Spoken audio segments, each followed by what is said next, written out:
So, hello, Bernie Siegel. Good morning. Good morning. Well, no introduction really is needed here, but you're just quickly, you're a physician, an author, a healer, and you looked at a lot of you looked at healing and the role of consciousness, and that's something that I wanted to discuss with you. What do you think is the role of consciousness these days, especially? Well, Big question to start with. But no, for me, it's a fascinating subject because I see consciousness in a sense as something separate from the body, because I literally feel that when our body dies, our consciousness continues on. And as an aside, I think that to me is really the explanation for what we call past lives, that I can be born with an awareness of what has preceded me. See, it's not that I have lived 22 lives, if you know what I mean, but I can be aware of the consciousness of people who have preceded me. And so when I'm born, it impregnates me, and I come into this world, and we have many fascinating stories from children who give you information that they couldn't know, but are about the lives of people who have died, before they were born.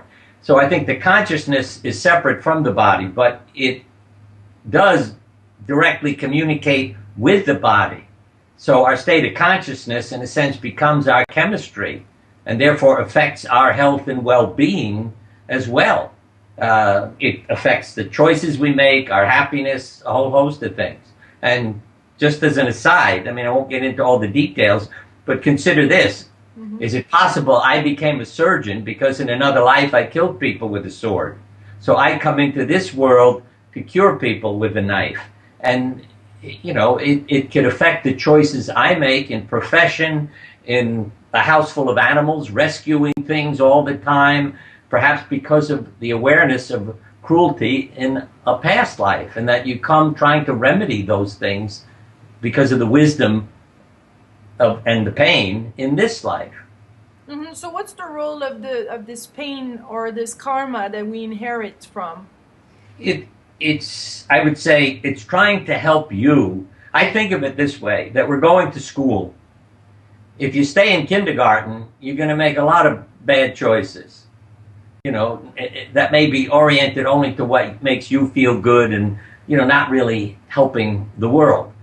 But if you're a postgraduate student, in terms of your wisdom, you're going to do things that can help. Think of a Mother Teresa, a Mahatma Gandhi, the kinds of things they were able to do, say, versus a Hitler, and you begin to realize, And so I think that the consciousness can lead us to be healers or destroyers, for that matter, and that we need to stop and think about, why am I doing this? What choices do I have? Because that's something I always say, the only thing I control is what's going on in my head, my thoughts. So I have choices. How are they affected? And I think, how is our consciousness affected? By the authority figures in our life, especially parents, mm-hmm. then religious leaders, politicians, doctors, the people who are our authority figures that we get close to, and how they treat us. And parents most of all, because their words are hypnotic. See, what happens to our consciousness? I don't make up these stories, but if you hear your mother saying, you're a failure, you'll never amount to anything, you embarrass us, I'm only dressing you in dark colors so nobody will notice you. Now that woman said in a letter to me, my mother's words were eating away at me and maybe gave me cancer.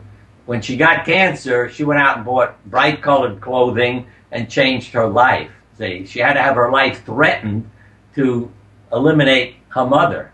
But I think many of us aren't capable of that. And religions can make you think God is punishing you and you deserve this disease, and it's a whole host of crazy things that can become, again, impregnated in our brains. And there's a book by a friend that's called The Psychobiology, see, and I think that word is in the title, the psychobiology of gene expression. So our genes are affected by our consciousness. They don't make the decisions. The chemistry in my body is giving them a message. So when you have identical twins, they don't get the same disease on the same day.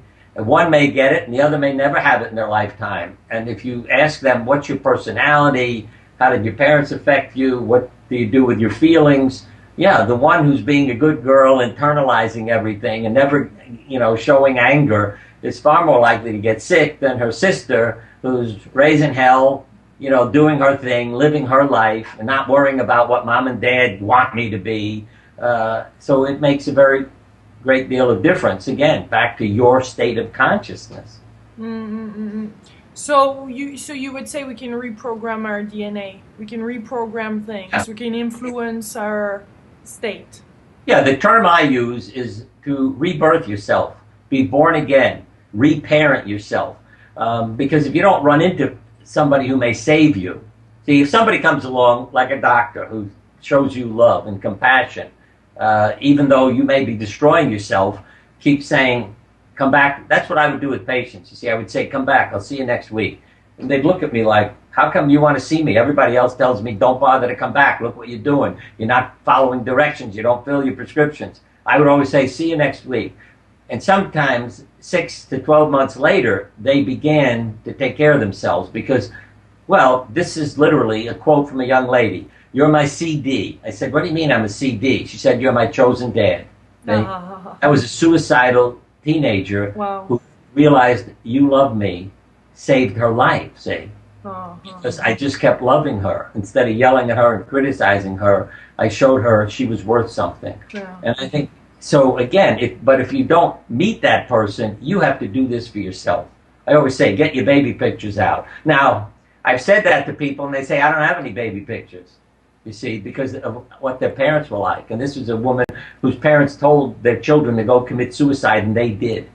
So you grow up in that kind of a home, somebody has to help you find love. And even, God can do it. I mean, if people find that faith, then suddenly God is their father, see, and feel like a divine child, and that's different too. So what do we do with our baby pictures then? You put them out and you love that child. See, when I speak, for instance, at high schools, I'll ask if anybody has a baby, like one of the teachers. They say yes. They say, bring it to the graduation. And what do? I hold it up. When the audience all goes, oh. Then I pick up a high school student, and everybody bursts out laughing. And I say, what are you laughing about? The baby was this student a few years ago. And so it's to get people to realize that that child is them, too.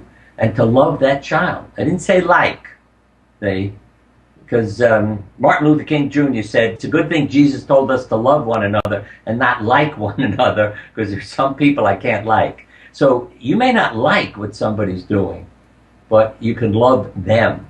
Love thine enemies. You find you obliterate enemies because they don't know what to do with love. They're ready to fight, and you're saying, I love you. So again, love that inner child. Love the child in the other person, too. Like that. That's right. That's me, little. I carry that everywhere. Yeah. How can you not love that child? Right. The spark, that purity in the eyes. Right.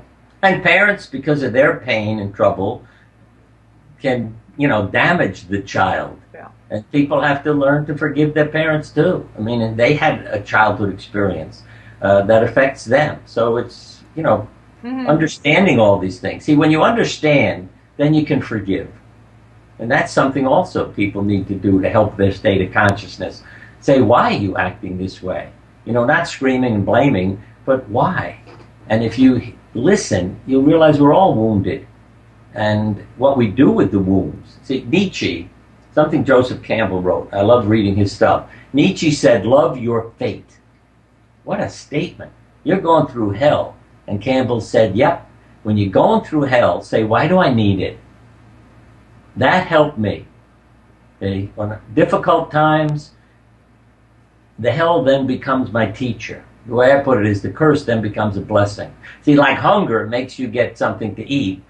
Suddenly, what you hate, your hell says, go get some nourishment. Nourish yourself. And then you realize, okay, it's teaching me something. What do I need to do? And then it changes the feeling entirely. Again, your state of consciousness is now changed. And you're not resenting and hating and bitter. It's, So tell me about the kindness and love that you're just referring to right now. Tell me, is this for you really the ingredients for healing, and this what the planet needs right now and what we should do more of? What I like is the term kill with kindness and torment with tenderness. I call love a weapon.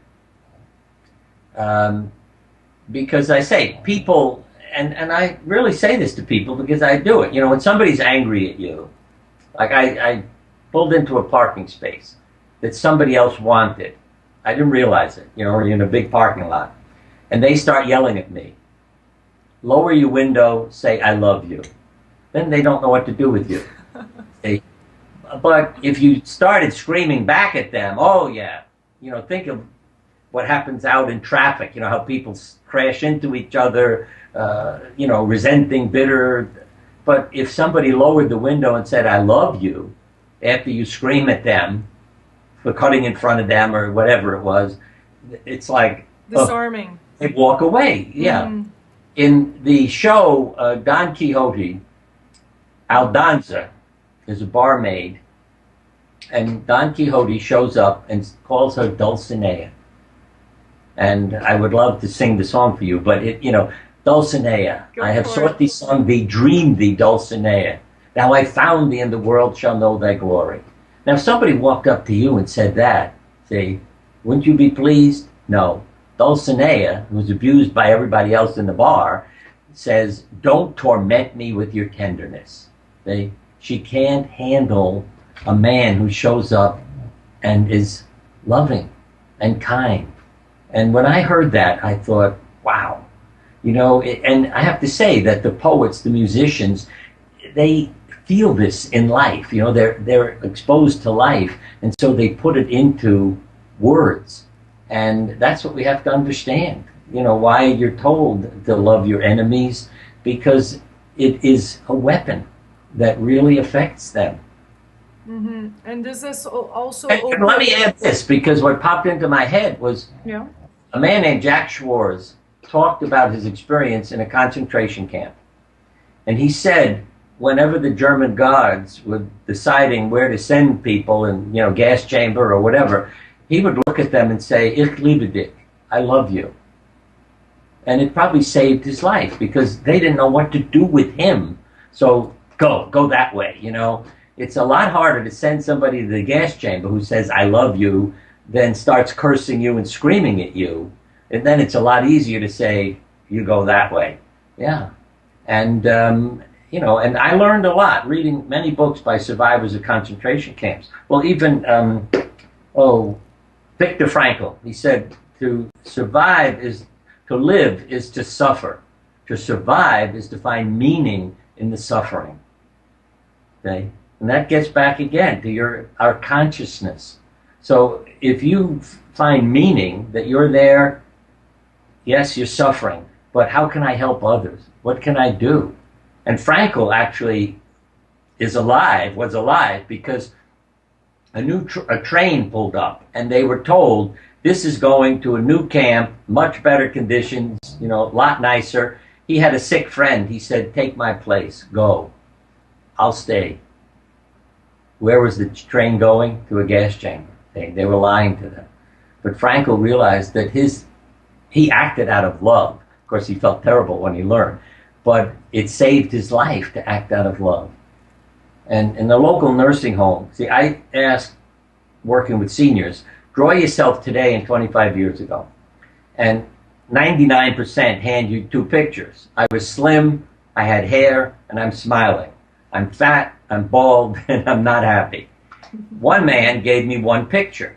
And I said, Bill, I asked for two. He said, look, on the side he wrote, that's me then, that's me now. Big smiling face. I did not go back to that nursing home for 10 years. Because I was there doing some groups, and because family members were there, and then they left, and I didn't go back. 10 years later, I walk in, and there's Bill's picture on the wall. And I walked in and said, oh, there's Bill. And the man who's running it said, how do you know who that is? I said, because of the effect he had on everybody. Why is his picture on the wall? is a memorial to him. See, he is immortal through his love. Now, you don't see any other residents' pictures of the way Bill's picture is, but he touched everybody there because he wandered the halls helping other people, never focusing on what's my problem, let me help them. And you heal yourself at the same time. Because they always say, when you give love, you benefit, and the person who receives it also benefits. And you're probably a better vehicle to manifest whatever needs to be manifested from that consciousness, no? In a sense, you become like the conduit, the wire for that consciousness and the universal energy to flow through you. And that's something I think very much is going to be scientific in 10 years. Our potential to heal each other, literally, with the use of the universal energy. That it's not, that I'm a wonderful healer, but that the potential is there. And if I can focus that energy that's present in the universe, then yes, I can help heal you as well as myself. Is that an energy? Is that a light energy? I don't know how to describe it. The people who do it, I mean, I've been healed of injuries. The hands are incredibly hot. So something is flowing through it, you see. I happen to have a body injury, and when this healer, her name is Olga Worrell, put her hands on that area, I felt like it was two hot irons, because I put my own hands down and didn't feel anything she was doing it through my pants, and it was incredible. And 5 minutes later, I get up, walk away with no pain. And I know people who are healing cancer with the same thing, with their hand, conducting energy. And also doing it in animals. I mean, it's not that I walk in and say, I'm going to heal you, and because you believe me, see, I've changed your consciousness. That's a whole other thing. We'll have to get into in a minute. So you may get better because you believed me. But he's healing mice. They're not sitting in a cage saying, oh, look who came in. We'll be fine. Yeah. So in a month, their cancers are gone, and those not treated are all dead in a month. But what I've learned is, you see, again, the power of consciousness. Radiation therapist said to me, I feel terrible. I said, why? He said, we repaired the machine a month ago. I just did the routine check. Nobody put the radioactive material in. I haven't treated anybody for a month. He said, I feel awful. We made this mistake. I said, you don't realize what you're telling me. He said, what do you mean? I'm telling you, I feel. I said, wait a minute. You would have to be an idiot to not know you weren't treating anybody. I said, so obviously people had side effects and had tumor shrinking. Or you would have known, I'm not treating people. Something's wrong. His eyes just, popped out. He said, oh my God, you're right. Yeah. See, that's the power of our consciousness. You believe you're being treated, and your body does what it's supposed to. Your tumor can shrink, and that's with chemotherapy, with even surgery. You make incisions in people, sew them up, and they feel better, because they think you fixed their heart problem. Yeah. So the power of our thoughts again. Yeah, the body, well, think of this. Monday morning, because this is simple proof. Monday morning, we have more heart attacks, strokes, suicides, and illnesses. Why? Because what does your body hear from you? I hate my life. I hate the trip. I hate that. Yeah. So death becomes a choice. Because once you're dead, you're free of all your problems. You no longer have this body. It's not a burden anymore. You're free.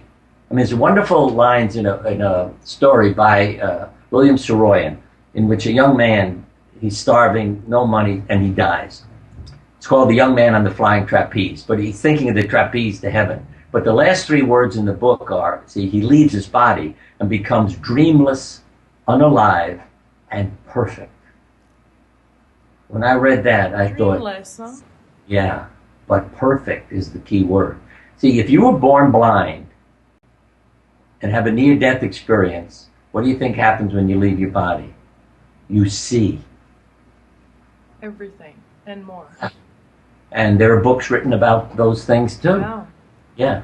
I almost choked to death as a child. I know what it's like to leave my body. Oh, you had an out-of-body experience when you were a child? Yes, near death. I put a toy in my mouth and aspirated it and couldn't breathe. And you remember the experience of it? Oh, you don't forget. Afterwards. Because choking to death is a horrible way to die. I mean, I still feel my diaphragm and ribs, trying to suck air in, and the pain, and I couldn't call for help. I was in my bedroom, and then suddenly I was fine.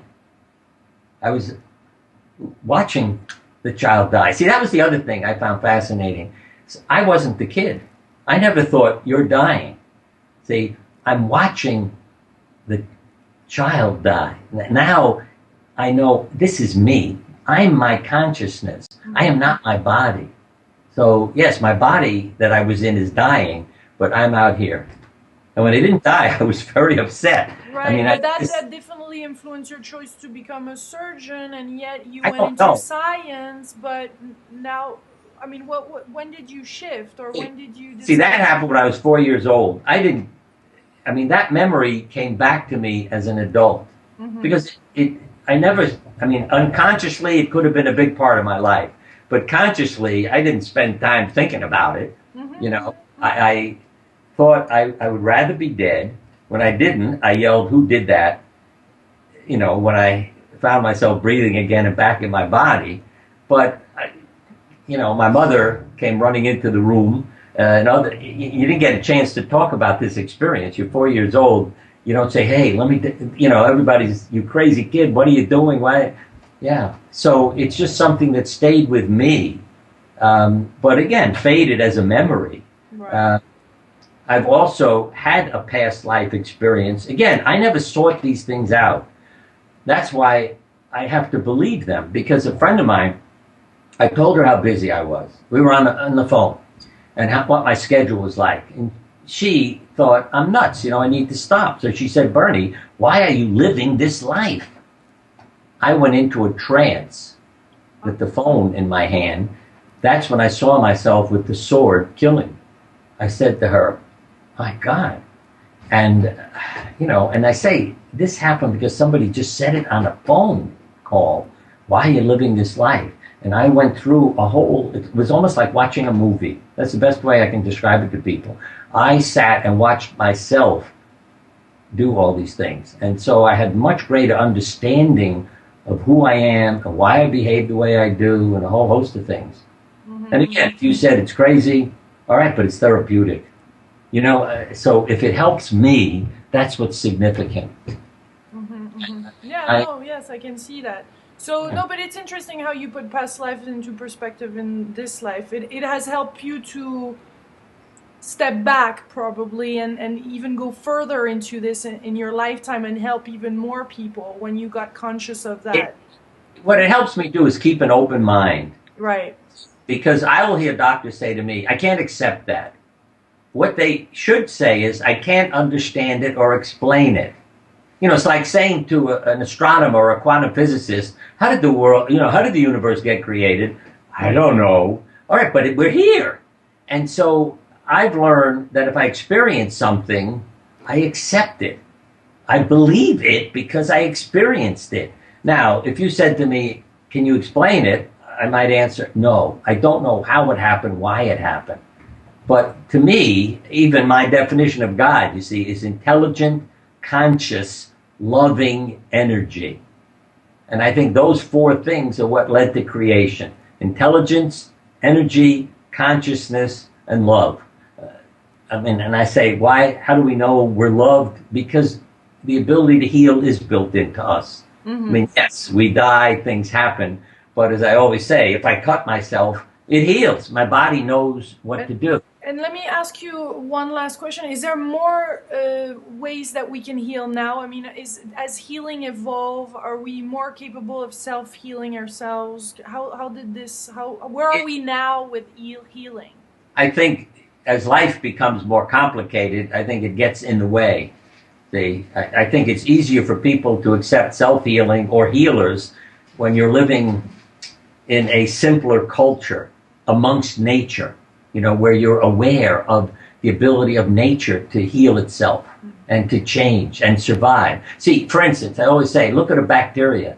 You dump antibiotics on it, it changes its genes and resists them, and viruses. So we need new vaccines. And the plants learn how to survive all kinds of things. So that's built into us. But our lives are more complicated and more complex. You know, the bacteria aren't worrying about housing, you know, and jobs and credit cards. And so that's why our body needs to know we love our life. See, it loves us. It's built in.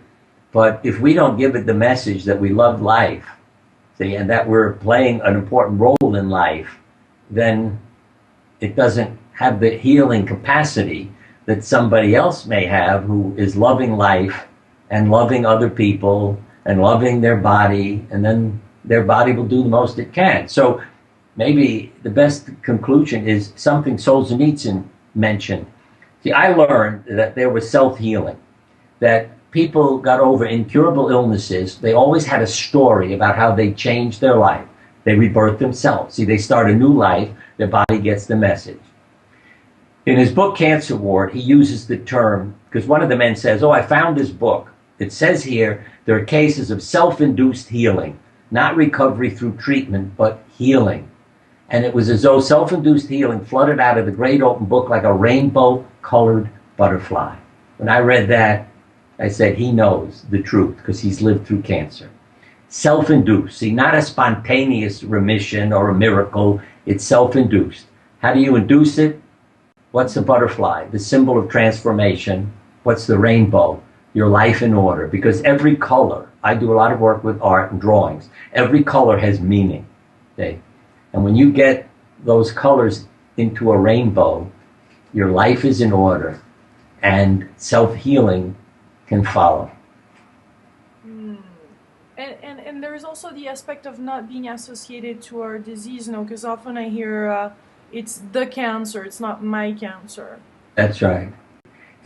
What I often use the word eliminate to people. See, eliminate your disease so they don't get into killing. Because Mother Teresa taught me something.